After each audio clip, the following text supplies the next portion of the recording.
Line Arabian dates. இப்போ அது லயனா டேட்ஸ். லயனா பிரீமியம் டேட்ஸ். சுத்தம், சுவை மற்றும் ஆரோக்கியம். மக்கள் போற்றும் மகத்தான தளபதிக்கு மக்களால் கிடைத்த வெற்றி சின்னம் விசில் சின்னம். இது நம்ம சின்னம். இவன் YBM பாலாஜி, கொளத்தூர் தொகுதி, தமிழக வெற்றி கழகம். தமிழகம் எங்கும் ஐஸ்வர்யா கருத்தரித்தல் மையங்களில் குழந்தையில்லா தம்பதியருக்கு இலவச ஆலோசனை மற்றும் சிகிச்சைகளில் மாபெரும் சிறப்பு சலுகை. அந்த 5000 ரூபாய் அந்த மக்கள் மத்தியில் ஒரு பெரிய மகிழ்ச்சியும் ஒரு ஆரவாரத்தையும் தந்திருந்துச்சு. பட் விஜய் அதை ஒரே நாள்ல டேமேஜ் பண்றாருல. விஜய் சொல்வது போல வீட்டுக்கு ஒரு விஜய் இருக்கார், அதுல சந்தேகமே இல்லை, கட்டுகள கூட சந்தேகம் இல்லை. வீட்டுக்கு ஒரு விஜய் இருக்கார். ஆனா அந்த விஜய்க்கெல்லாம் ஓட்டு இருக்கா? பாஜகவோட கூட்டணி வைத்ததுனால அதிமுகவுக்கு கெட் அவுட் சொன்ன ஓட்டுகள்லாம் இன்னைக்கு விஜய்க்கு கட் அவுட் வச்சுட்டு இருக்காங்க. இல்ல, நான் என்ன சொல்றேன்னா, அவர் பாஜகவால் உருவாக்கப்பட்டவர்னு நான் பார்க்கல, காலச்சூழல பாஜக பயன்படுத்த பார்க்கறாங்கன்னு பார்க்கறேன். பாஜகவுடைய அழுத்தம் தான் அதிகமாக இருக்குங்கிறது தெரியுது.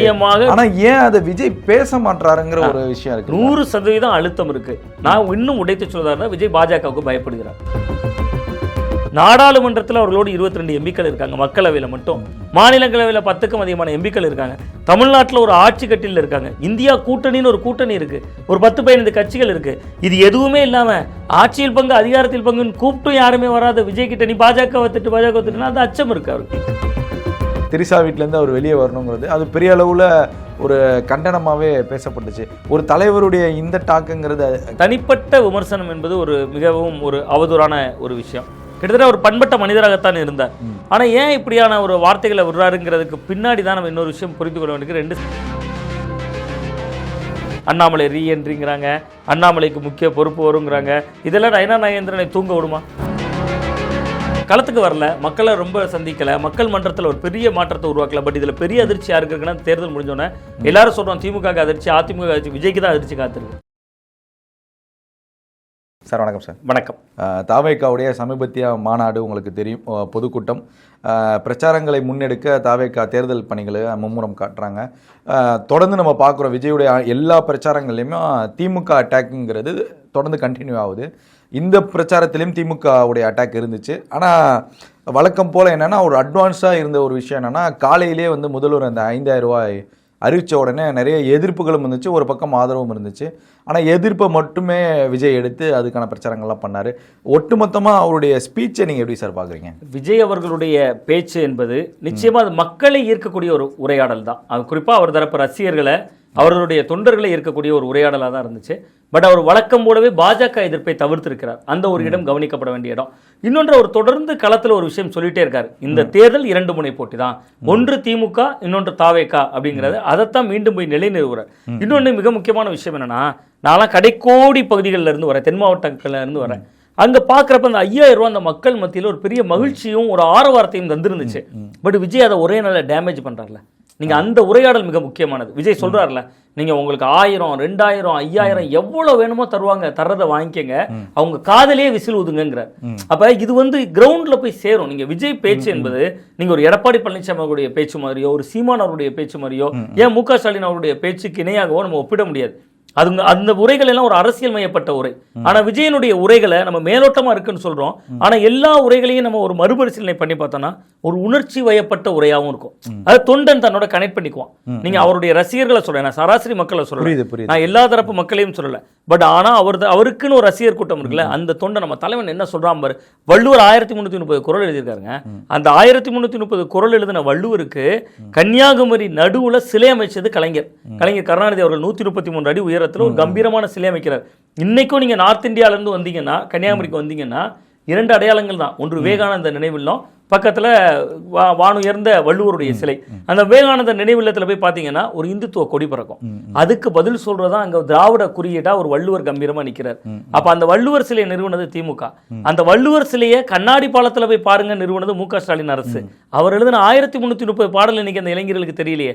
திமுகவை திட்டி இவர் எழுதினார்ல ஒரு 1331வது குறள் இன்னைக்கு இப்படி எழுதியிருப்பாரு. ஆனா எனக்கு ஒரு அந்த இடத்துல தான் ஒரு சந்தேகம். இப்ப நீங்க சொன்ன மாதிரி திமுகவோ இல்ல MK ஸ்டாலினோ எடப்பாடியோ இல்ல இதற்கு முந்தைய தலைவர்களோ அந்த எடுத்த அரசியல் உரைகளை மாற்றிய உரை தான் விஜயுடைய உரை இருக்கு. ஆனால் விஜய் ஏன் இந்த ஜென்சி கிட்டுகளுக்கு அந்த அரசியலை கொஞ்சம் கொஞ்சமாக புகுத்தணுங்கிற ஒரு எண்ணம் இருந்திருக்கலாம். ஒருவேளை அவர்களுக்கு புரியும்படி அந்த பாஷையில் சொன்னால் கரெக்டாக இருக்குமோ, அந்த மாதிரி இந்த உரை இருக்குன்னு எடுத்துக்கலாம்ல. அதான் நிச்சயமாக வந்து அந்த தலைமுறை உரையாடல் தான் விஜயனுடைய உரை எடுக்கணும். நீங்கள் அதே நேரத்தில் அதில் ஆபத்து இருக்குல்ல. நீங்கள் திமுக தீய சக்தி, தாவேக்கா தூய சக்தி, யார் சொல்லிட்டு இருக்கான்னு நினைக்கிறீங்க? இன்னைக்கு இந்த வார்த்தையை சாதாரண 5ஆம் கிளாஸ் பையன் சொல்கிறான். அவனுக்கு அரசியலுக்கு என்ன சம்பந்தம்? தொடர்ச்சியாக நான் வைக்கக்கூடிய ஒரு விமர்சனம் என்னன்னா, விஜய் சொல்வது போல வீட்டுக்கு ஒரு விஜய் இருக்கார், அதில் சந்தேகமே இல்லை, கட்டுகளை கூட சந்தேகம் இல்லை, வீட்டுக்கு ஒரு விஜய் இருக்கார். ஆனால் அந்த விஜய்க்கெல்லாம் ஓட்டு இருக்கா? அதுதான் மிக முக்கியமான கேள்வி. ஏன்னா 5ஆம் கிளாஸ் பையன், 8ஆம் கிளாஸ் பையன், 9ஆம் கிளாஸ் பையன், பட் அதை தான் விஜய் அடுத்த கட்டத்துக்கு நகர்றாரு. இவங்க இன்ஃப்ளூயன்ஸ் பண்ணுவாங்க, வீட்டில் அப்பா அம்மாட்ட சொல்லுவாங்க விஜய்க்கு ஓட்டு போடுன்னு சொல்லுவாங்க. நீங்களே ஒரு உணர்ச்சி வசப்பட்ட குடும்பங்கள் தானே. பையன் வந்து 1க்கு 10 தடவை எப்பா விஜய்க்கு ஓட்டு போடுப்பா, அப்பா விஜய்க்கு ஓட்டு போடுப்பான்னு சொல்றப்ப 10 பேரும் போட வேண்டாம், ஒரு 2 பேர் போட்டால் லாபம் தானே. 10 பேர்ல 2 பேர் போட்டால் லாபம் தானே. ஜென்சி தலைமுறை ஓட்டு எடுக்கிறது ஒரு மினிமம் கேரண்டி. அது எம்ஜின்னு சொல்லலாம், சினிமாவில் எம்ஜி மாதிரி தான். அது ஒரு மினிமம் கேரண்டி, விஜய்க்கு கிடைக்கக்கூடிய மினிமம் கேரண்டி. நான் சொல்றது தேர்தல் ஆணைய புள்ளி வரப்படி தமிழ்நாட்டில் 1,20,00,000 பேர் யங்ஸ்டர்ஸ் மட்டும் ஓட்டு போட போறாங்க. அது நீங்க ஒரு 18 வயதுலேருந்து 34-35 வயது வரையும் சொல்றேன். அதுல ஒரு 50% ஓட்டு விஜய் எடுத்தாலே, நான் சொல்றது அதிகபட்சமா அவருக்கு தான் கொடுக்குறேன், ஏன்னா அதுதான் வாய்ப்பு இருக்கு. அப்படி ஒரு 50% எடுத்தாலே அவர் வந்து 15% தொற்றுவார். ஸோ அப்போ இதெல்லாம் உபரி லாபம் தான் அவருக்கு. ஸோ அவருடைய உரை என்பது ஒரு அவதூறு. நீங்க மோடி அவர்கள் மீது நமக்கு தொடர்ச்சியாக ஒரு விமர்சனம் இருக்கு பாஜக மீது. அது என்னன்னா வெறுப்பு பிரச்சாரம், அவதூறு இப்படின்னு சொல்றாங்கன்னு பாஜக விமர்சிக்கிறோம். அதை தானே விஜயும் செய்யறாரு. ஆனா பாஜக சொல்றது தமிழ் மண்ணில் எடுபட மாட்டுது, விஜய் சொல்றது எடுபடுது. இல்லை, இப்போ அதுதான் என்ன ஒரு விஷயத்தை பதிவு செய்யறாங்க எல்லா கட்சிகளும் அப்படின்னா, விஜயுடைய உரையில் தொடர்ச்சியாக வந்து திமுக அட்டாக்கு, ஸ்டாலின் அட்டாக்கு, ஸ்டாலினை போய் மாற்றி ஸ்டாலின் சாருங்கிற ஒரு விஷயங்களானோம். பாஜகங்கிறது இல்லை, இங்கே பட்ஜெட் குறித்து இல்லை, அதிமுக குறித்து இல்லை, மற்ற கட்சிகளை குறித்து ஏன் விமர்சனம் வைக்க மாட்டாங்கிற ஒரு கேள்வி வச்சிடும். ஆனால் அந்த கேள்விக்குமே அவர் அங்கே பதில் சொல்கிறாரு. என்னன்னா, அவங்க ரிட்டையர் ஆன கட்சி அப்படிங்கிற ஒரு விஷயத்தை பதிவு செய்யறாரு. களத்திலே இல்லாதவர்கள். ஆமா, அதிமுகவை அப்படிங்கிறாரு. இன்னொரு விஷயம் என்ன சொல்றாருன்னா, மக்கள்கிட்ட வந்து நான் ஓட்டு கேட்க வரல, நீதி கேட்டு வரேன் அப்படிங்கிறாரு. ஸோ அப்போ இந்த 2 கனெக்டிவிட்டிக்கும் ஒரு தொடர்பு இருக்குல்ல? இல்லை, நிச்சயமாக இருக்கு. மக்கள்கிட்ட நீதி கேட்டு வரேன்னா எதற்காக நீதி கேட்டு வரீங்க? அந்த ஒரு இடம் ஒரு வெற்றிடமா தொங்கி நிற்கிறதுல தன்னை அனுதாபப்படுத்தி மக்கள் முன்பு தோன்றக்கூடிய ஸ்டேஜும் விஜய்க்கு வந்திருக்குங்கிற. நீங்க மக்களுக்காக நான் நீதி செய்ய தான் வந்தேன், இன்னைக்கு எனக்கு நீதி கேட்டு வந்திருக்கேன் அப்படின்னு அவர் சொல்லக்கூடிய இடம். இன்னொன்று, களத்துல திமுக வெர்சஸ் யாருன்னு தான் போட்டி. நீங்க அதுதான் கலை யதார்த்தம். நீங்க திமுக எதுவாக இருந்தாலும் இருக்கும். 75 ஆண்டு கட்சி. நீங்க அவர் பவளவிழா பாப்பான்னு விமர்சிக்கிறார் விஜய். பவளவிழா பாப்பானே வச்சுக்கோங்க. பவளவிழா பாப்பாக்கு வயதாகி இன்னைக்கு 75 ஆண்டுகள் ஆகிப்போச்சு. அது 75 ஆண்டுகள் கடந்த ஒரு கட்சியில ஒரு எம்ஜிஆரை சந்தித்திருக்கிறது, ஒரு மதிமுக பிளவை சந்தித்திருக்கிறது. அதற்கு அடுத்து பாத்தீங்கன்னா ஒரு தேமுதிக உதயமாகி இருக்கு. அதுக்கு இத்தனை ஆண்டு காலம் அதிமுகவோடு போராடி இருக்கு. இன்னைக்கு வந்திருக்கிற விஜயோடும் போராடுது. எல்லாரும் திமுகவுக்கு எதிராக உருவானவர்கள் தானே. அப்ப விஜய்க்கு களம் தெரியுது. இன்னைக்கு தமிழ்நாட்டுல திமுகவை அடிக்கணும். திமுக ஆனா ஸ்ட்ராங் பேஸ்ல திமுக இருக்கு. திமுக நிச்சயமாக வலுவான இடத்துல தான் இருக்கு. பட் விஜய் அதை ஆட்டி பார்க்கிறாங்க. விஜயால் அந்த கோட்டையை உடைக்க முடிஞ்சிருச்சுன்னு நான் சொல்லல. கோட்டையின் நுழைவு வாயில் பக்கத்துல இருந்துட்டு அவர் கதவை தட்டுறாரு, ட்ரை பண்றாரு, முயற்சி பண்றாரு. நீங்க சொன்னா பல பேர் ஏற்றுக்கொள்வார்களான்னு தெரியல. தென் மாவட்டங்களில் சிறுபான்மையினர் ஓட்டு அதிகம். அதுல நான் உள்ள போய் களத்துல போய் பார்த்ததுல இஸ்லாமியர்கள் ஓட்டு ஒண்ணுமே உடையல, விஜய் பக்கம் நகரல. விஜய் பக்கம் போயிருக்கிறது என்னன்னா, அங்க இருக்கக்கூடிய நிர்வாகிகள், இந்த இஸ்லாமிய சமூகத்தை சேர்ந்த இளைஞர்கள் இருப்பாங்க. அது எல்லா கட்சியிலையும் இருப்பாங்க மாதிரி அங்கேயும் இருக்காங்க. அவங்களுக்கு பொறுப்புகள் வழங்கப்பட்டிருக்கு, அவங்க களப்பணி செய்யறாங்க. அவ்வளவுதானே ஒழிய சிறுபான்மையினர் கிறிஸ்தவர்கள் இருக்காங்கல்ல, அங்க கடுமையான தாக்கம் இருக்கு விஜய்க்கு. அது திமுக ஓட்டு. நீங்க அது வந்து அதிமுகவோடு பாஜகவோடு கூட்டணி வைத்ததுனால அதிமுகவுக்கு கெட் அவுட் சொன்ன ஓட்டுகள்லாம் இன்னைக்கு விஜய்க்கு கட் அவுட் வச்சுட்டு இருக்காங்க. நான் உதாரணத்துக்கு ஊர் பேரே சொல்லலாம், திமுக நண்பர்கள் பார்த்தா போய் செக் பண்ணலாங்கிறதுக்காக சொல்லிருங்க. கடைக்கோடி கன்னியாகுமரியில் கன்னியாகுமரி பேரூராட்சி. அந்த பேரூராட்சிக்குள்ள நான் அண்மையில் ஒரு 3 மீனவ கிராமம், கிட்டத்தட்ட அங்கே ஒரு 3000-4000 மீனவர்கள் ஓட்டு இருக்கு. அந்த மீனவர்கள் யாருன்னு நீங்கள் முதல்ல தெரிஞ்சுக்கணும். கத்தோலிக்க கிறிஸ்தவர்கள். நீங்கள் தமிழ்நாட்டில் மற்ற மாவட்டங்கள் இப்போ ராமநாதபுரம் போனீங்கன்னா இந்து மீன் பிடிப்பாங்க, இஸ்லாமியர்கள் மீன் பிடிப்பாங்க, கிறிஸ்தவர்கள் மீன் பிடிப்பாங்க. பட் இந்த கன்னியாகுமரியில் 1,50,000 மீனவர்கள் ஓட்டு இருக்கு. அந்த மாதிரியான ஊர்கள் எல்லாம் யார் மீன் பிடிப்பாங்கன்னு பார்த்தீங்கன்னா மீனவர்கள் கத்தோலிக்க கிறிஸ்தவர்கள் தான் இருப்பாங்க. ஆர்சி டயசிஸனுக்கு உட்பட்டவர். அங்கே போகிற எனக்கு அதிர்ச்சியாக இருக்கு. யங் ஸ்டேஜில் கேட்டாலும் விஜய்ங்கிறாங்க, 50-55 வயதை தாண்டவங்களும் விஜய்ங்கிறாங்க. எதனால விஜய் ஆதரிப்பீங்க அப்படின்னா, திமுக திட்டுறதுக்கு அவங்ககிட்ட காரணம் இல்லை, அதை விட்டு வெறுத்து போறதுக்கு காரணம் இல்லை. பட் விஜய் ஏன் பிடிக்குதுன்னு கேட்டா, இவ்வளோ பெரிய சம்பளத்தை விட்டு வந்திருக்காருல.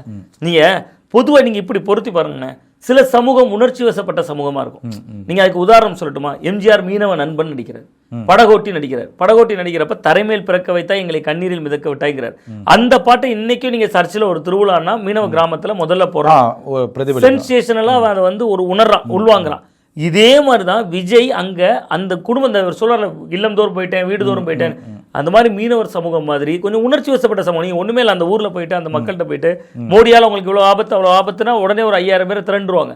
அவ்வளோ தூரம் உணர்ச்சி வசப்பட்ட மக்களாக இருப்பாங்க. அந்த சமூகங்களுக்குள்ள விஜய் நுழையிறார். அது திமுகவோட ஓட் பேங்க். இங்கே வட மாவட்டங்களில் ஒரு சார் இப்போ அது திமுகவுடைய ஓட் பேங்காக இருந்தாலும் பாஜக அதை எதிர்க்காதா அப்படிங்கிற ஒரு கேள்வி இருக்குது. ஏன்னா பாஜகவுடைய அஜெண்டாங்கிறது உலக அளவில் எல்லாருக்கும் நம்ம நாடு அளவில் எல்லாருக்குமே தெரிஞ்ச ஒரு விஷயமா இருக்குது. இப்போ அந்த ஓட் பேங்கை ஏற்கனவே பாஜக எல்லாருமே விஜய்னு சொல்கிறப்போ பாஜக மட்டும் ஜோசப் விஜய்னு சொல்லுவாங்க. இப்போ அதற்கான பிரச்சாரங்களையும் அவங்க முன்னெடுக்கிறாங்க. அப்படிங்கிறப்போ பாஜக அந்த கிறிஸ்துவ வாக்குகளை போகாம இருப்பதற்கு தடுக்க மாட்டாங்களா? பாஜக ஏன் தடுக்க போகிறாங்க? திமுகவுக்கு போகிற ஓட்டு தானே, அவங்களுக்கு ஓட் பேங்க் இல்லை. நீங்கள் இப்போ கன்னியாகுமரி போன்ற ஊர்களில் அந்த சட்டமன்ற உறுப்பினர் அதிமுகனால அவர் தலவாய் சுந்தரம் அந்த தொகுதி எம்எல்ஏ இல்லை. பாஜக தடுக்க வேண்டாம்ங்கிறத நான் சொல்லலை. பாஜக தான் விஜயை உருவாக்குனதுங்கிற ஒரு வாதம் ஏற்கனவே இருந்துட்டு இருக்கு களத்தில். அப்படி இருக்கிறப்ப பாஜகவுக்கு அது பாதகமாக இருக்கும்ல, அதிமுக பாஜக கூட்டணிக்கு அது பாதகமாக இருக்கும். ஆமாம், அது விஜயனுடைய நீட்சி பாதிப்பு ஏற்படுத்தும். அதை நான் சொல்கிறேன்.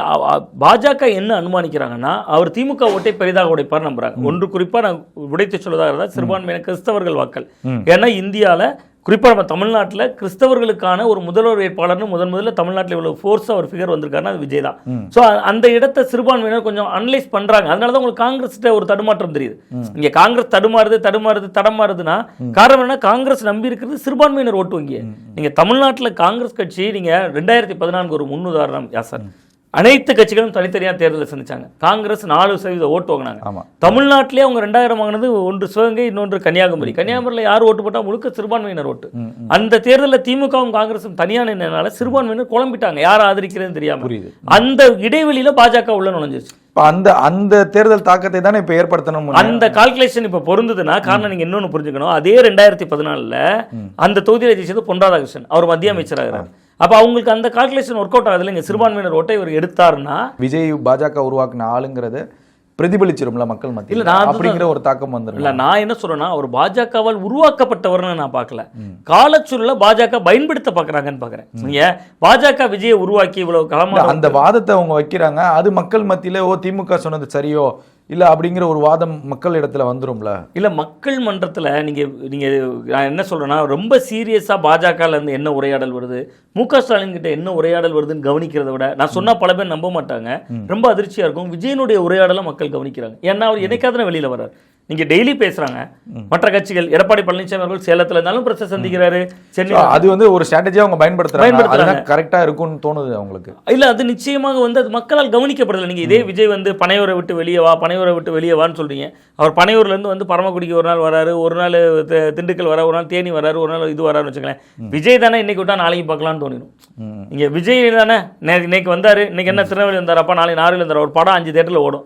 ப்ரோ எங்கள் வீட்டு பக்கத்தில் ஒரு தேட்டரில் படம் ஓடிட்டு இருக்கு, ஐயோ விஜய் படம் பார்த்தே ஆகணும்னு சொல்லுவாங்க வீட்டில் குழந்தைகள்.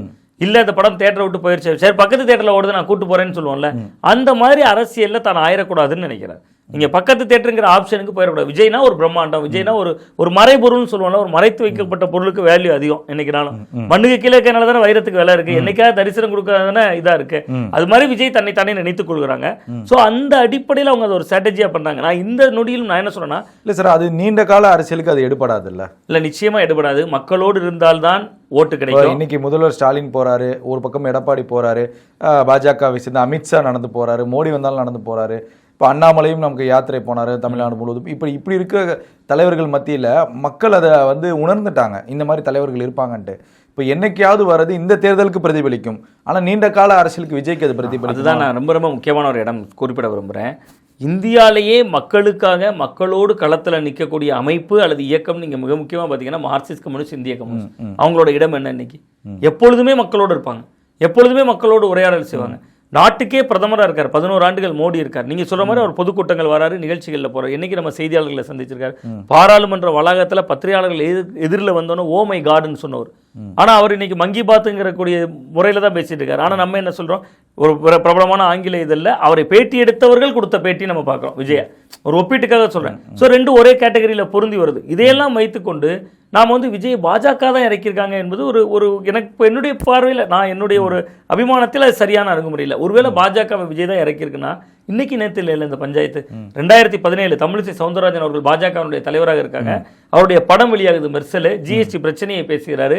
ஜிஎஸ்டி பிரச்சனையை பேசின உடனேயே கிட்டத்தட்ட அவர் மீது ஒரு கடுமையான ஒரு விமர்சனம் ஜோசப் விஜயன் அறிக்கை விட்டார்ல ஹெச்ராஜா அவர்கள். இன்னைக்கு நான் எங்க வீட்டுக்கு பொதுவாகவே நான் ஆர்எஸ்எஸ்னுடைய ஆர்கனைசரும் படிப்பேன், மார்க்சிஸ்ட் கம்யூனிஸ்ட் கட்சியோட தீக்கத்திலும் படிப்பேன், முரசொலியும் படிப்பேன், நமது அம்மாவும் படிப்பேன். அப்ப நான் ஆர்கனைசர்ல படிக்கிறப்ப ஜனவரி 12ஆம் தேதி ஒரு ஆர்டிகல் எழுதியிருக்காங்க. அந்த ஆர்டிகல்ல ஆர்கனைசர்ல என்ன சொல்றாங்கன்னா, அது ஒரு மந்த்லி மேகசின், அவங்க வெப்சைட்ல எழுதியிருக்காங்க. அதுல விஜய் வந்து கரூர் சம்பவத்துல சம்மனுக்கு ஆஜராகிறாருங்கிறதான் கண்டென்ட். அதுல அந்த வார்த்தையை என்ன பயன்படுத்துறாங்கன்னா, ஜோசப் விஜய் ஆஜராகிறார். அந்த இங்கிலீஷ் ஆர்டிகல் அது ஜோசப் விஜய் ஆஜராகிறார் தான் எழுதுறாங்க. அப்ப ஆர்எஸ்எஸோட ஸ்டாண்ட் விஜய் விலக்கி வைத்து தானே பாக்குது. நீங்க தமிழ்நாட்டில் சிறுபான்மையினர் ஓட்டுக்காக மட்டுமே விஜயை களமிறக்கிறாங்கன்னா, நான் உடைத்து சொல்றதா ரஜினி அப்படிதான் களமிறக்க பார்த்தாங்க. அதனுடைய வெளிப்பாடு தான் ரஜினி ஆன்மீக அரசியல் சொன்னார். இன்டெலிஜென்ட் போலீஸை வச்சு பலகட்ட ஆய்வு பண்ணாங்க. ஆய்வு செய்ததுல ரஜினி கிட்ட 11% ஓட்டு இருக்குன்னு தெரிய வந்துச்சு. ரஜினியோட செல்வாக்கு அன்றைக்கு. உடனே ரஜினி கிட்ட போய் சொல்றாங்க. ரஜினி ஷாக் ஆயிட்டாராம். சிஸ்டர் சரியில்லைன்னா சொல்லிட்டாரு, பேசிட்டாரு, எடுத்துட்டாரு, எல்லாம் பண்ணிட்டாரு. என்னப்பா எனக்கு படமே உள்ள நாள் ஓடுது, எனக்கு 11% தான் ஆதரவா இருக்கான்னு அவர் பின்வாங்கினார். ஆனால் அவர் சொன்னது கோவிட் காரணங்களால் பின்வாங்குகிறேன். பாஜக அவரை வைத்து பண்ணது அட்டம்ப்ட். அவரே வெளிப்படுத்திருக்காரு, எனக்கு காவி சாயம் பூச பார்க்கிறார். பாஜக வந்து விஜய் பயன்படுத்தவில்லை. விஜயை ஒரு குளிர்காய்வதாக அவர்கள் பயன்படுத்தக்கூடிய இடத்துல விஜய் இருப்பார்னா என்ன கூட்டணிக்குள்ளே அழைத்திருப்பாங்க. நீங்க கரூர் சம்பவம் எவ்வளவு பெரிய துன்பியல் சிபிஐ விசாரணை. ஆனா திமுக விட அதிகமாக எதிர்ப்பது பார்த்தா இப்ப சென்சார் போர்டு இஷ்யூவா இருக்கட்டும், சிபிஐவா இருக்கட்டும், இதையெல்லாம் பார்க்கும்போது பாஜகவுடைய அழுத்தம் தான் அதிகமாக இருக்குங்கிறது தெரியுது. ஆனா ஏன் அதை விஜய் பேச மாட்டாருங்கிற ஒரு விஷயம் இருக்கு. 100% அழுத்தம் இருக்கு. நான் இன்னும் உடைத்து சொல்றதா விஜய் பாஜகவுக்கு பயப்படுகிறார். அதுல எனக்கு சந்தேகமே இல்லை, கடுகள கூட சந்தேகம் இல்லை. திமுகவை எதிர்க்கிறார். ஏன் திமுகவை எதிர்க்கல அவர் பயப்படல, ஏன் பாஜகவை எதிர்க்கல பயப்படுறாருங்கிற புள்ளி முக்கியமானது. ஆமா, திமுகவை எதிர்க்கிறதுங்கிறது அவருக்கு பழக்கப்படுத்தி விட்டு சென்ற முன்னோர்களுடைய வழிகாட்டல். ஜெயலலிதா எதிர்த்திருக்காங்க. நீங்க அதுக்கு அடுத்ததா வந்தீங்கன்னா விஜயகாந்த், ஜெயலலிதா விஜயகாந்த், நீங்க அந்த உரையாடல் பாருங்க. கடைசியாக நடந்த நீங்க முதல் கேள்வி கேட்டீங்க, அந்த உரையாடல ஒரு முக்கியமான ஒரு புள்ளி தொடராரு பாருங்க. 1000மோ 2000மோ 5000மோ யாரு கொடுத்தாலும் வாங்கிக்கங்க, அவங்க காதுல விசில ஊதுங்கிறாங்க. இந்த குரல் அப்படியே நீங்க தேமுதிக நீங்க கிட்டத்தட்ட 2012 இருந்து தீவிரமா களப்பணியாற்றின என்னைய போன்ற ஒரு செய்தியாளர் தான். நீங்க அப்ப களத்துல நீங்க அன்னைக்கு விஜயகாந்த் கூட்டங்களை பார்த்தீங்கன்னா ஒரு வார்த்தை சொல்லுவார். 2 விஷயம் சொல்லுவார். ஒன்று கடவுளோடும் மக்களோடும் கூட்டணி, இன்னொன்று யாரு காசு கொடுத்தாலும் வாங்குங்க, ஓட்டை எனக்கு போடுங்க பாரு. அது ஒரு பாயிண்ட். அதுக்கப்புறம் தான் அந்த வார்த்தை சொல்லுவார், என்னையா பெரிய காசு. ஆமா, காசு என்னன்னு கேட்பாரு. அதே மாதிரி இன்னொரு விஷயம் சம்பவம் பொறுத்தர பாருங்க.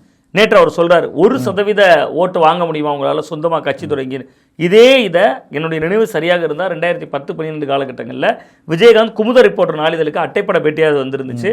எம்ஜிஆர் கட்டிய வீட்டுக்குள் புகுந்து கொண்ட ஒரு ஜெயலலிதா, அண்ணா கட்டிய வீட்டுக்குள் புகுந்து கொண்ட ஒரு கருணாநிதி, நான் சொந்த வீட்டில் வாழ்றேன்னு பேசியிருந்தார். அப்ப ஏறக்குறைய அவருக்கு முன்னுதாரணங்கிறது இன்னைக்கு தேமுதிக நலிந்த கட்சியாக இருக்கலாம். பட் அவர் என்ன நினைக்கிறா, 8% விஜயகாந்த் எடுத்திருக்காரு. இப்படிதானே இந்த பாலிடிக்ஸ் தானே பண்ணியிருக்காரு. அன்னைக்கு விஜயகாந்த் ஏன் பாஜகவை எதிர்க்கல? அவருடைய கட்சியோட பேரை பாருங்களேன், தேசிய முற்போக்கு திராவிட கழகம். தேசிய கட்சியா மாநில கட்சியா? தேசிய முற்போக்கு சிபிஎம், திராவிடர் கழகம் திக, திராவிட முன்னேற்ற கழகம். அப்ப அதுக்கு மக்கள் ஓட்டு போட்டுருக்காங்களே 8.3. அப்ப கொள்கை எங்க போச்சு? என்னோட கேள்வி ரொம்ப எளிதான கேள்வி. தேசிய முற்போக்கு திராவிட கழகம், தேசியம் என்பது காங்கிரஸ் பாஜக விட்டுருங்க, முற்போக்கு என்பது இடதுசாரித்துவ முகம், திராவிடர் கழகம் திக எப்படி ஒன்றாக பொருந்த முடியும்? 8.3% ஓட்டு விழுகுதுல. இந்த பாலிடிக்ஸ் தான் விஜய் பாலிடிக்ஸ். நீங்க அவர் பாஜகவை எதிர்க்காம காரணம் பயம், பாஜகவோட அழுத்தம், சிபிஐ என்கொயரி. நீங்க களத்துல அவர் நிக்கலையே, 41 பேர் துள்ள துடிக்க உயிரிழந்த போது எடப்பாடி பழனிசாமி அவர்களை அடிமை அதிமுகன்னு சொல்லிட்டு இருக்காரு முதல்வர் அவர்கள். அவர் போயிருப்பாரா? முதல்ல ஸ்டாலின் அவர்கள் இப்படி ஒரு சம்பவம் நடந்தா போயிருப்பாரா? களத்துல நிற்பாங்க, உதயநிதி ஸ்டாலின் நின்றுப்பார்ல. அதுதான் அரசியல் மையம். நீங்க கேட்ட அரசியல் மையம் அதுதான். அந்த அரசியல் மையம் விஜய்ட்ட இல்ல. பட் மக்களை பொறுத்தவரை அது கவலை இல்லை. நீங்க கரூர்ல நீங்க மக்களுக்கு கவலை இல்லைன்னு அலட்சியமா சொல்றேன்னு நினைக்கலாம். பட் ஆனா அந்த 41 பேர் விஜய் கூப்பிட்டா வீட்டுக்கு போக ரெடியா இருக்காங்களே. இடையில இருக்கிற நமக்கு என்ன பிரச்சனைன்னு எதிர்பார்ப்பாங்கல்ல. 41 பேர்ல ஒரே ஒரு பெண்மணி மட்டும் திருப்பி அனுப்புறாங்க. அப்படிதான் எதிர்பார்த்துட்டாங்க மக்கள். பாத்தீங்களா, அந்த 41 பேரும் தன் உயிரையே கொடுத்து நாட்டுக்கு விடுதலை வாங்கி தந்தவர் நம்ம எல்லாம் வரலாற்று புத்தகங்களை படிச்சிருப்போம். தன் உயிரையே கொடுத்து, எங்க வீட்டு வாரிசுகளோ என் வீட்டு இணையாலோ என் கணவரோ உயிரையே கொடுத்து என்னை விஜயை சந்திக்க வாய்ப்பு வாங்கி தந்தார்னு மட்டும்தான் சொல்லல. அந்த சூழல் தானே இப்ப தமிழ்நாட்டில் இருக்கு. நீங்க ஒரு நடிக மோகம் என்பது எந்த அளவுக்கு உச்சம் தொட்டிருக்குங்கிறதுக்கு இது ஒரு உதாரணம். பட் ஆனா இதையெல்லாம் மீறி நம்ம இன்னொரு விஷயம் யோசிச்சோம்னா, பாஜகவுக்கு பயப்படுகிறார், அதுல எனக்கு சந்தேகம் இல்லை. அந்த பயத்தை நம்ம ஒரு பயம்னு மட்டுமே நம்ம பொருத்தி பார்க்க வேண்டிய அவசியம் இல்லை. அவர் ஒரு நடிகர் பாருங்க. இன்னைக்கு 1.5 கோடி ரூபாய் ஒரு சொத்து வழக்குல கிட்டத்தட்ட அந்த படத்திற்காக பெற்ற அந்த சம்பளத்தில் 1.5 கோடி ரூபாய் அபராதம் தொடர்பான ஒரு விஷயம் போயிட்டு இருக்கு. சிபிஐ என்கொயரி கரூர் துன்பியல் நிகழ்வுக்கு 41 பேருக்கான சிபிஐ விசாரணை போயிட்டு இருக்கு. ஜனநாயகன் படம் இன்னைக்கு வர ரிலீஸ் ஆகல. இவ்வளவு சிக்கல் இருக்கிற ஒரு நடிகர்கிட்ட, நான் சொல்றது அரசியல் மயமாகாத ஒரு நடிகர்கிட்ட, அரசியல் கனவோடு வந்திருக்கக்கூடிய நடிகர்கிட்ட உலக நாடுகளுக்கெல்லாம் போயிட்டு வரக்கூடிய மோடியை முன்னிறுத்தி பாஜகவை திட்டுனா தான் நம்புவோன்னு சொல்றது. இன்னொரு பாயிண்ட் சொல்லிடுறேன். திராவிட முன்னேற்ற கழகம் இவ்வளவு தைரியமாக இவ்வளவு துணிச்சலா எதிர்க்குது பாஜகவனா, நாடாளுமன்றத்தில் அவர்களோடு 22 எம்பிக்கள் இருக்காங்க. மக்களவையில் மட்டும், மாநிலங்களவையில் 10க்கும் அதிகமான எம்பிக்கள் இருக்காங்க. தமிழ்நாட்டில் ஒரு ஆட்சி கட்டில இருக்காங்க. இந்தியா கூட்டணின்னு ஒரு கூட்டணி இருக்கு, ஒரு 10-15 கட்சிகள் இருக்கு. இது எதுவுமே இல்லாம ஆட்சியில் பங்கு அதிகாரத்தில் பங்குன்னு கூப்பிட்டும் யாருமே வராத விஜய் கிட்ட நீ பாஜகவை திட்டுனா அது அச்சம் இருக்கு அவருக்கு. அதுக்கு பேர் அச்சம். ஒருவேளை இப்போ நீங்க சொன்ன மாதிரி ஆட்சி அதிகாரம்ங்கிறது தாவேகா கையிலும் விஜய் கையிலும் வந்துச்சு அப்படின்னா திமுகவை விட ஒரு படி அதிகமாக பாஜகவை எதிர்ப்பார்களா? இல்ல, அந்த இடம் வந்து எனக்கு ஒரு சந்தேகத்திற்குரிய இடமாக தான் இருக்கு. ஏன்னா அவர் சிபிஐ பொடியில் இருக்கிறார்.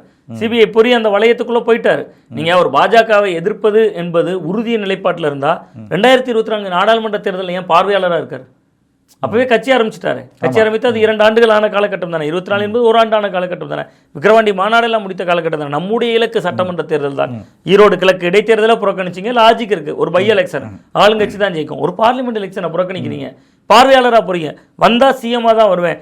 அந்த மேட்டுமைத்தனம் விஜய் அவர்கள்ட்ட இருக்கு. பட் அவருக்கு மேட்டுமைத்தனம் இருப்பதாக நம்மை போன்ற ஊடகவியலாளர்கள் தான் நான் நம்புறேன் ஒழிய மக்களுக்கு அந்த விஷயங்கள் எதுவுமே ஒரு பிரச்சனையாக தெரியல. அவர் சொல்ற மாதிரி ஒவ்வொரு வீட்லயும் விஜய் இருக்கார். நான் சொல்வது கொஞ்சம் அபரிவிதமாக கூட தோன்றலாம். என் பையன் 5ஆம் கிளாஸ் படிக்கிறான். ஒரு நாள் வந்து பள்ளிக்கூடத்துல இருந்து வரான், வீட்டுக்கு வரான்.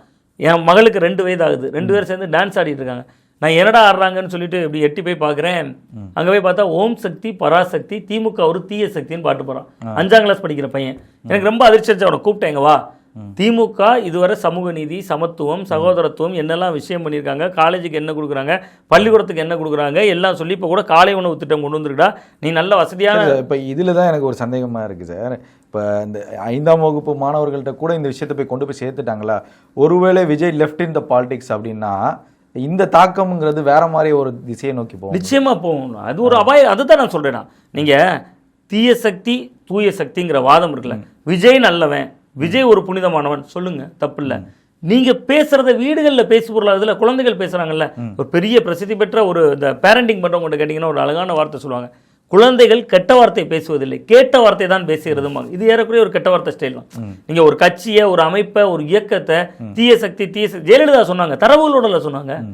ஜெயலலிதா அவர்கள் எவ்வளவோ விஷயங்கள். திருக்கோளை தீய சக்தி நாங்க, திருக்கோளை கலைஞரோட சொந்த ஊர், திருக்கோளை தீய சக்தி நாங்க. அப்ப இவர் வந்து திரும்பியும் தீய சக்திங்கிறாரு. நீங்க ஜெயலலிதா சொல்கிற பொழுது அது எங்க கன்வே ஆச்சுன்னா, களத்துல வயது வந்தவர்கள்ட்ட, வாக்களிப்பவர்கள்ட்ட, அதிமுகவினர்கிட்ட கன்வே ஆச்சு. விஜய் அதை பேசுகிறப்ப அது எங்க கன்வே ஆகுது? இந்த இடம் தான் ஒரு பிரச்சனைக்குரிய, கவலைக்குரிய, சர்ச்சைக்குரிய இடம்ங்கிறேன். குழந்தைகள் நீங்க வாக்குரிமை ஏங்க 18 வயசுல இருக்கு? மாணவர் பேரவை தேர்தல் ஏன் நடக்குது? நாளைக்கு விஜய் சிஎம் ஆகிறாரோ இல்லையா, இந்த தமிழ்நாடு பூரா பள்ளிக்கூடத்தில் மாணவர் பேரவை தேர்தல் நடத்தினீங்கன்னு வச்சுக்கோங்களேன், அவளிடம் தாவேக்கா ஜெயிச்சிரும். இந்த சாரணியர் தேர்தலில் ஹெச்ராஜாவே தோல்வி அடைந்த வரலாறுலாம் தமிழ்நாட்டுக்கு இருக்கு. அது மாதிரி நீங்க ஒரு பள்ளிக்கூடம் முழுவதும் ஒரு ஒட்டு மொத்தமா எல்லா ஸ்கூல் பிள்ளைங்களுக்கும் 18 வயசுக்கு கீழே இருக்கிறவங்களுக்கு குறிப்பாக சொல்றேன், கல்லூரி நடத்தினாலும் ஜெயிப்பார். கல்லூரி மாணவர் பேரவைகள் எல்லாம் சேர்ந்து ஒரு மிகப்பெரிய அளவில் ஒரு யூனியன் அளவில் ஒரு பெரிய எலெக்ஷன் கண்டெஸ்ட் பண்ணாங்கன்னா விஜய் கட்சி தான் ஜெயிக்கும். திமுக களத்தில் இருக்காங்க. பட் மக்கள் வாக்களிக்கிறது அப்படி இல்லை. நீங்கள் உங்கள் நம்பகத்தன்மையை பெறணும்னா களத்தில் போகணும், போராடணும். பட் நான் விமர்சிக்கவும் செய்கிறேன், அவரோட பாசிட்டிவ்னு சொல்கிறேன்னா, இவ்வளவுலாம் விஜய் செய்யாட்டாலும் அவரால் 15 முதல் 18% எடுக்க முடியும். இதெல்லாம் அவர் ஒருவேளை செய்து விட்டால் அது பெரிய ஆபத்தா திமுக முடியும். இது என்னுடைய பார்வையில். இல்லை, அதே போல தான் இப்போ விஜயுடைய இந்த நகர்வுகளை பார்த்து திமுக வட்டாரத்தில் ஒரு அச்சம் இருக்குங்கிறது பேசப்படுது. அது தாவேக்காவும் அதிகமாக தாவேக்காவுடைய தலைமை நிர்வாகிகள் எல்லாமே கொண்டு போய் சேர்க்குறாங்க. இப்போ இலகுவாக வந்து ஊடகமும் தாவேக்காவுக்கு எல்லா இடங்கள்லையும் வாய்ப்பு கொடுக்க ஆரம்பிச்சிட்டாங்க. அப்படி இருக்கிறப்போ திமுக ஒரு பாயிண்ட் ஆஃப் வியூவில் தாவேக்காட்டிலிருந்து இந்த ரிசல்ட் வரும்னு எதிர்பார்த்துக்க மாட்டாங்களே. ஸோ இப்போ அதிகமாக வரதை வந்து பார்த்து அச்சப்படுறாங்கிறது தான் தகவலாக இருக்குது. ஸோ அதை எப்படி சமாளிக்க போகிறாங்க திமுக? இல்லை, திமுக அதுதான் நீங்கள் பார்த்தீங்கன்னா இளைஞரணி மாநாடு, 2வது மாநாடு இப்போ விருதுநகரில் போட்டாங்க. அதெல்லாம் வந்து திமுக வந்து தன்னை புதுப்பித்துக் கொண்டே இருக்கிறது. காலந்தோறும் தன்னை புதுப்பித்துக் கொண்டு தகவமைத்துக் கொள்கிறது. இங்கே வந்து திறமை இருக்கிறது தப்பி பிழைக்கும்பாங்க, ஒரு பெரிய பழமொழி சொல்லுவாங்க. அது மாதிரி தான் திமுக. நீங்க பார்த்தீங்கன்னா இளைஞரணி மாநாடு விருதுநகர்ல 1 லட்சம் பேரை திரட்டி காட்டுறாங்க. அதுல மிக முக்கியமான ஒரு விஷயம் இருக்கு. அந்த விருதுநகர் தான் மாணிக்கந்தாகூர் ஊர். அந்த மாணிக்கந்தாகூர் தான் அங்க எம்பியா இருக்கிறார். அவருடைய ஊர்ல திமுக 1 லட்சம் இளைஞரணி மாநாடு திரட்டி காட்டுது. தாவேக்காக முதல் சொல்லுது, காங்கிரஸுக்கு நாங்க யாருன்னு பாருன்னு சொல்லுது. 2 அமைச்சர்கள் தங்கம் தென்னரசு, KKSSR. ஸோ பாருங்க, அந்த வகையில் பொறுத்து பார்த்தீங்கன்னா இளைஞர்களை புதுரத்தம் பாய்ச்சிருக்க அறிவு திருவிழா நடத்துறாங்க. முரசொலியில பாசறை பக்கம் நடத்துறாங்க. அது ஸ்டாலின், உதயநிதி ஸ்டாலினே சொல்றாரு. இப்போ நான் சொன்னா ரிப்பீட் பண்ண மாதிரி இருக்கும். நிறைய விஷயங்கள் இளைஞர் அணிகளுக்காக செயல்படுத்துறாங்க. கிட்டத்தட்ட 100 பேச்சாளர்களை உருவாக்கியிருக்காங்க, கழக பேச்சாளர். அதை பார்த்துட்டு தான் அதிமுக கூட வேர்கள்ங்கிற பேர்ல ஏதோ பேச்சாளர் பற்றையை உருவாக்கியிருக்காங்க. ஸோ அப்படி காலந்தோறும் தன்னை புதுப்பிச்சுக்கிறாங்கல்ல. அந்த வகையில் திமுக இளைஞர்கள் குழாம நெருங்குவதற்கான வாய்ப்பு இருக்க ஒழிய அது வெற்றிகரமாகுமாங்கிறது எனக்கு ஒரு பெரிய கேள்விக்குறி. நான் சொன்னா வந்து நான் வந்து கிரவுண்டில் பார்க்குறத சொல்கிறேன். எனக்கு அது சிலர் வருத்தப்படுறாங்க, அதனால ஒரு சின்ன நெருடலோடு தான் சொல்ல வேண்டியிருக்கு. காலேஜில் லேப்டாப் கொடுத்தாங்க. அம்மா பீரியடில் விஜய் ஜெயலலிதா அவர்களுடைய பீரியடில் கிட்டத்தட்ட 36 லட்சம் லேப்டாப் கொடுத்தாங்க. இப்போ இவங்க அந்த ஆட்சி முடியக்கூடிய தருணத்தில் ஒரு 10 லட்சம் லேப்டாப் கொடுத்தாங்க. எங்கள் எதிர்ட்டு பையன் லேப்டாப் வாங்கிட்டு வந்தான். நான் சரி அரசு லேப்டாப் கொடுத்துருக்கேன், ஒரு ஆர்வத்தில் லேப்டாப்பை பார்ப்போம், எப்படி இருக்குது, எவ்வளோ தரம் இருக்குது, எவ்வளோ குவாலிட்டி இருக்குது, அரசு என்ன செய்யுதுன்னு தெரிஞ்சுக்குவோமேனு லேப்டாப் எடுத்துகிட்டு உடனே அதில் பின்பக்கம் அப்படி ஸ்டாலினோட ஸ்டிக்கர் ஒட்டியிருக்கு. அப்படி லேப்டாப் அப்படி திறந்த உடனே ஸ்டாலின் படத்தை தூக்கிட்டு ஃபஸ்ட்டு ஸ்க்ரீன் சேவராக விஜய் படத்தை வைக்கிறான். இதுதான் இளைஞர்கள் இருக்காங்க. அப்போ திமுக ரெண்டு கவனிக்க வேண்டிய இடம் இளைஞர்கள்ங்கிறேன் நான். புரியுது. நீங்க தேமுதிக உதயமாச்சு, ஏதோ ஒரு இடத்துல தவற விட்டுருக்காங்க இந்த கட்சிகளுக்கு. நீங்க ஒரு சின்ன உதாரணம் தாங்க. தேமுதிக உதயமாகும் போது நான் 2005 சட்டக்கல்லூரி மாணவன். நான் இது ஏன் இந்த தரவை சொல்றேன்னா, அரசியல் கட்சிகளுக்கான தேவை எப்படி இருக்குங்கிறதுக்காக சொல்றேன். 2005 மதுரையில மாநாடு நடத்துறாரு. முதல்ல தேமுதிக உதயமாது, தேசிய முற்போக்கு திராவிடர் கழகம். நான் Chennai law college, Ambedkar law university பூம்பொழியில் வச்சு எனக்கு நேர்காணல், எந்த காலேஜ் வேணும்னு கவுன்சிலிங். மதுரை சென்னையிலேருந்து ஒரு நார்வேலேருந்து ஒரு பிரைவேட் பஸ்ஸில் ஏறி வரேன். பஸ் மணிக்கணக்காக நிற்குது. நம்ம இப்போ காலேஜ் படிக்கிறோம். நான் ஏன் என் வயது என் தன்மை அன்னைக்கு இருந்த 18 வயதுல எனக்கு திமுகவோ அதிமுகவோட விஜயகாந்த் கட்சி ஆரம்பிக்கிறார். நமக்கு அப்படித்தானே தோணும். 18 வயதுல நமக்கு வந்து திமுக கலைஞருடைய உரையை கேட்டிருக்கேன், வைகோவோட உரையை இரவு பகலாக விடிந்திருந்து கேட்பேன். எங்க அப்பாவோட சைக்கிளில் பின் சீட்ல உட்கார்ந்துருந்து போய் நான் வைகோ பேச்சுனா காலைல இருந்து ராத்திரி வரை கேட்பேன்னு சொன்னா போய் நமக்கு அந்த புரிதலே இருக்காது. நமக்கு தெரிந்தது அன்றைக்கு நடிகர்களை மட்டும்தான் தெரியும். 18 வயதுக்கு நான் கடந்து போய் சொல்றேன். அப்ப விஜயகாந்துக்கு ஒரு பெரிய கூட்டத்தை பார்க்குறேன். பெருங்கூட்டம், பஸ் 2-3 மணி நேரமா நிக்குது. எனக்கு விஜயகாந்த் மாநாடு என்பதெல்லாம் 18 வயதுல தெரியும். நமக்கு செய்தித்தாள் அவ்வளவு ஆழ்ந்து படிக்கிற நாலேஜ் எல்லாம் இல்லை. அப்போ நான் நின்றுக்கிட்டே இருக்கு பஸ். கேட்குறேன், என்ன எப்போனே எடுப்பீங்க? காலையில் எனக்கு 9 மணிக்கு காலேஜுக்குள்ளே போகணும், என்ட்ரி போடணும். அதுதான் முதல்ல கவுன்சிலிங், எந்த காலேஜ் வேணும்னு கேட்குறாங்க. உடனே அவர் பேசிக்கிட்டே இருந்துட்டு சொல்கிறார், 2 மணி நேரமாக நிற்கிறோம். விஜயகாந்த் கட்சி, டிரைவர் சொல்கிறார், விஜயகாந்த் கட்சி தொடங்குறாருல இங்கே, அதுக்காக பெருங்கூட்டம் நிற்குது அப்படி அப்படிங்கிறார். நான் தாமதமாக போகிறேன். தேமுதிகலாம் உருவாயிருச்சு. கிட்டத்தட்ட 2005 அது ரொம்ப சொற்பவாக்கு தான் இருக்குது. ஆனால் 8.35% எடுக்கிறாங்க. லா காலேஜில் நாங்கள் படிச்சுட்டு இருக்கோம் 2005 to 2010. நீங்கள் இந்த அரசியல் கட்சிகள் யங்ஸ்டரில் ஏற்படக்கூடிய தாக்கத்தை ஸ்டடி பண்ணணும்னா லா காலேஜுக்குள்ளே போனீங்கன்னா தெரியும். மாணவர் அணி உருவாயிரும், உடனே இளைஞர் அணி உருவாயிரும் காலேஜுக்குள்ள. இப்பெல்லாம் சட்டக்கல்லூரிகள் அப்படி இல்லை, ரொம்ப போட்டித் தேர்வு என்ட்ரன்ஸ் எல்லாம் வச்சு வராங்க. அப்ப தேமுதிக அங்கேயும் கொடிகள் பறக்க ஆரம்பிக்குது. ஜெயலலிதா அவர்கள் கால ஓட்டத்தை உணர்ந்தவர். 2005 விஜயகாந்த் கட்சியை தொடங்குறாரு. 2006 தோல்வி அடைகிறாங்க. கிட்டத்தட்ட திமுக ஒரு மைனாரிட்டி அரசு அமையுது. நீங்க நல்ல உள்வாங்கணும், மைனாரிட்டி அரசு தான் அமையுது. 2006 96 சீட்டு தான் ஜெயிக்கிறாங்க. விஜயகாந்தோட தாக்கம் தான். அப்ப அவங்க வந்து ஒரு மைனாரிட்டி அரசு அமைக்கிறாங்க. உடனடியாக ஜெயலலிதா அவர்கள் இளைஞர் மற்றும் இளம்பெண்கள் பாசறையை உருவாக்குனது தேமுதிக வருகைக்கு பின்பு. இன்னைக்கு எடப்பாடி என்ன செஞ்சிருக்காரு? இன்னைக்கு இவ்வளவு பெரிய விஜய் வந்திருக்காரு, இவ்வளவு பெரிய தாக்கம் நடக்குது, இவ்வளவு இளைஞர்கள். அதுதான் இப்போ தாவேக்காலேருந்து ஒரு விவாத நிகழ்ச்சிக்கு அமர்ந்து பேசக்கூடிய அளவிற்கு மக்கள் தயாராயிட்டாங்க. ஆனால் அதை ஒப்பிடு பார்க்கிற அதிமுக குறைவாக தான் இருக்குது. யாருமே இல்லை விவாத நிகழ்ச்சிகளில் பேசுகிற அளவுக்கு. இப்போ அதே போல் இன்னொரு பாயிண்ட் ஆஃப் வியூவில் இதே போல் ஜெயலலிதாவை கடுமையாக விமர்சித்தவர் வந்து ரஜினிகாந்த். இதே ஜெயலலிதா ஆட்சி வந்தால் கூட ஆண்டவனால் கூட காப்பாற்ற முடியாதுன்னு சொல்லி நிறைய கருத்துக்களை பதிவினார். இன்னைக்கு விஜய் என்ன ஸ்டாண்டு ஸ்டாலினை எதிர்த்து பேசுகிறாரோ அதே ஸ்டாண்டை ரஜினிகாந்த் ஜெயலலிதாவை நோக்கி பேசினார். ஆனால் ரஜினியினால் அதை கண்டினியூ பண்ண முடியல. பட் ஆனால் அதே மாதிரி விஜய்க்கும் ஃபெயிலியர் ஆயிருங்கிற ஒரு கருத்து பேசப்படுது இல்லை? விஜய்க்கு நிச்சயமாக முதல் தேர்தல் தோல்வி தேர்தல் தான், அதில் எனக்கு சந்தேகமே இல்லை. களத்துக்கு வரல, மக்களை ரொம்ப சந்திக்கல, மக்கள் மன்றத்தில் ஒரு பெரிய மாற்றத்தை உருவாக்கல. பட் இதில் பெரிய அதிர்ச்சி யாருக்கு இருக்குன்னா, தேர்தல் முடிஞ்சோன்னே எல்லாரும் சொல்கிறோம் திமுக அதிர்ச்சி, அதிமுக அதிர்ச்சி, விஜய்க்கு தான் அதிர்ச்சி காத்திருக்கு. அவர் நம்புறாருல, அவங்க கூட இந்த 30%, 40% விஜய் நம்பி தானே சொல்றாரு. நீங்க ஒரு தரவை அவர் சொல்றாருன்னா அவர் நம்பி தானே சொல்றாரு இந்த தரவுகளை. அது வந்து ஒரு தேர்தல் முடிவுக்கு பின்பு தான் தெரியும். ரசிகர்கள் நமக்கு பெருவாரியா இருக்காங்க, அதுல ஒரு பகுதியினர் நம்மளை ஆதரிச்சிருக்காங்க என்பதை உணர்வார். நீங்க போராட்டங்களின் வழியாக ஒரு வெற்றி வர வேண்டும் என்றால் இடதுசாரிகளுக்கு தான் வந்திருக்கணும்னு நான் ஒரு விமர்சனத்தை முன்வைத்தேன். இடதுசாரிகள்கிட்ட கவர்ச்சி முகம் இல்லை.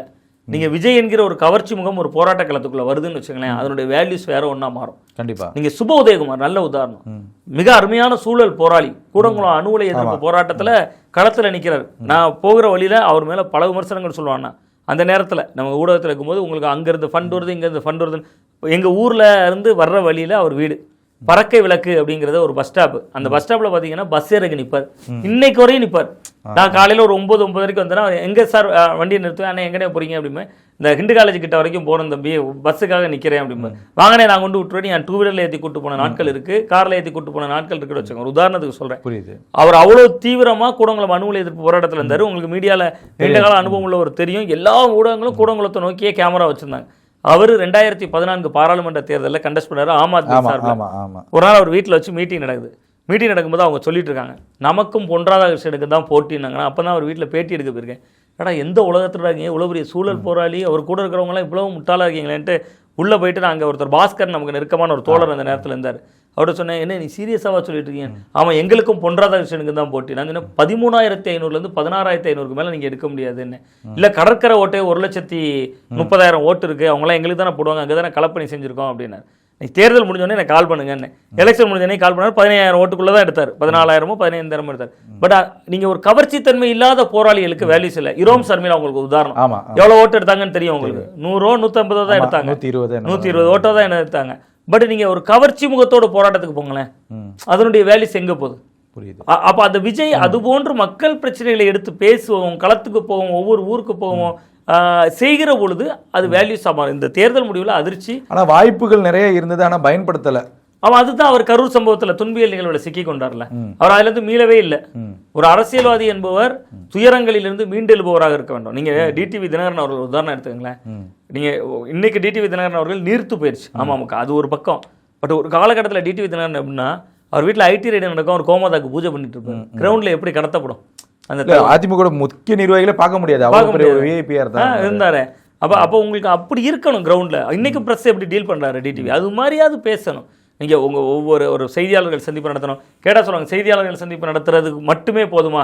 11 ஆண்டு செய்தியாளர் சந்திப்பே மோடியே நடத்தல, பிரதமராக இருக்காருன்னா அது அந்த அகில இந்திய கட்சி, அவங்க ஸ்டைல் இது, ஆர்எஸ்எஸ் ஸ்டைல் இது. ஆர்எஸ்எஸ்ல யாருமே பேட்டி கொடுக்க மாட்டாங்க. அது அந்த ஸ்டைல அவர் ஆர்எஸ்எஸ்லேருந்து வந்து ஒரு செய்கிறாரு. அதை நம்ம முன்னுதாரணமாக எடுக்கலாம். அவர் மோடிக்கு வந்து பல மாநிலங்களுடைய உதவி இருக்கு. ஒரு மாநிலத்தை மட்டும் நம்பி மோடி பிரதமர் ஆகலை. ஆனால் விஜய் அதை யோசிக்கணுங்கிறேன். இல்லை, நிச்சயமாக யோசிக்கணும். பட் அவர் என்ன நினைக்கிறார், அவருக்கு பல மாநிலங்கள் இருக்கு, இவருக்கு பல ஊரில் மக்கள் இருக்காங்கன்னு நினைக்கிறார். நீங்கள் விஜய் வந்து அவர் ஒரு ரேர் பீஸ், அதில் நமக்கு எந்த சந்தேகமும் இல்லை. அரிதிலும் அரிதான மனிதர்கள்னு சொல்லுவாங்கல்ல, எதுக்கு கூடுறோனே தெரியாது, சில மேலே அன்பு இருக்கும். நீங்கள் இன்றைக்கி அவர் அரசியலுக்கு வந்த பிறகு பார்க்குற அன்பு சொல்லணும்னா, இயல்பாகவே விஜய் நீங்கள் தேட்டருக்குள்ளே போகிறோம். நான் வந்து கிட்டத்தட்ட கடந்த ஒரு இந்துல இருந்த கடைசி 5 ஆண்டுகளில் சினிமா ரிவ்யூ எழுதக்கூடிய ஜேர்னலிஸ்டாக இருந்தேன். ஸோ நான் சினிமா தேட்டருக்குள்ளே ஃபஸ்ட்டு ஷோ பார்த்தே ஆகணும். எனக்கு அடுத்த நாள் காலையில் பேப்பருக்கு நான் கொடுத்தே ஆகணும். நீங்கள் நாளிதழ்களில் இருந்தனால தெரியும், தேட்டருக்குள்ளே இருப்பேன். கீழே இருந்து நீங்கள் விஜய் படம் பார்த்தீங்கன்னா, அப்படி ஃபஸ்ட்டு ஷோ வந்து ஒரு பால்கனியில் நம்ம உட்காந்து பார்த்தோன்னா, கீழே இருந்து அஜித்தை திட்டுவான். விஜய் படம் நம்ம பார்க்க போயிருக்குது விஜய் படம். அஜித்துக்கு விஜய்க்கு சம்மந்தமே கிடையாது. அந்த படத்தில் அவன் அஜித்தை திட்டுவான், ஏதோ ஒரு வார்த்தை சொல்லி திட்டுவான். அடுத்தல தலை ஒளிய கத்துவான், தளபதி வாழ்க கத்துவான். அந்த லாஜிக் வந்து அவன் மேலே உள்ள அன்பு. நீங்கள் அவன் அஜித்தை திட்டுறான்னா, அஜித் படத்துக்கு போனீங்கன்னா விஜயை திட்டுவான்.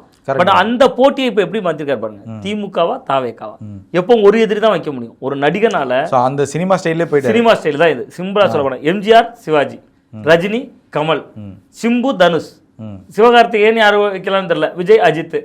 அதே ஸ்டைலில் அவர் தனக்கு ஒரு எதிரியை ஃபிக்ஸ் பண்றாரு. ஒரு எதிரி தான் இருக்க முடியும், அந்த ஒரு எதிரி திமுகன்னு அவர் ஃபிக்ஸ் பண்றாரு. இது வந்து அவங்க தொண்டர்கள்ட்ட இதுதான் ஈஸியா இருக்கும். நீங்க சினிமா தேட்டரில் இப்படி கற்பனை பண்ணி பாருங்க, அஜித் ஒலிக, ரஜினி ஒலிக, கமல் ஒலிகன்னு. நான் இப்போ களத்திலையுமே அந்த ஸ்பேஸ் தான் இருக்கா? திமுக தாவேக்காங்கிற போட்டி தான் இருக்கா? நிச்சயமா இல்லை, அது அவங்களோட தவறு, 100% தவறு. அதிமுக என்பது காலத்தால் அழிக்க முடியாத ஒரு கட்சி. நீங்க ஒரு சின்ன உதாரணம் சொல்றேன். நடந்து முடிந்த பாராளுமன்ற தேர்தல் விஐபி வேட்பாளர்னு அதிமுக ஒருத்தர் கூட கிடையாது. நீங்க ஒரு ஸ்டார் கேண்டிடேட் சிட்டிங் எம்பி திரும்பி நின்னாரு, முன்னாள் அமைச்சர் நிக்கிறாருங்க இந்த தொகுதியில, ஒருத்தர் கிடையாது. முன்னாள் எம்எல்ஏ நின்னாரு, பெரிய அந்த வர அது தெரியல நமக்கு, ஏதாவது 1-2 பேர் வேணா இருந்திருக்கலாம். கிட்டத்தட்ட அந்த மதுரை சரவணன் எல்லாம் நின்னாரு, அவ்வளவுதான். மற்றபடி வேற யாரும் பெரிய ஸ்டார் வேட்பாளர்கள் இல்லை.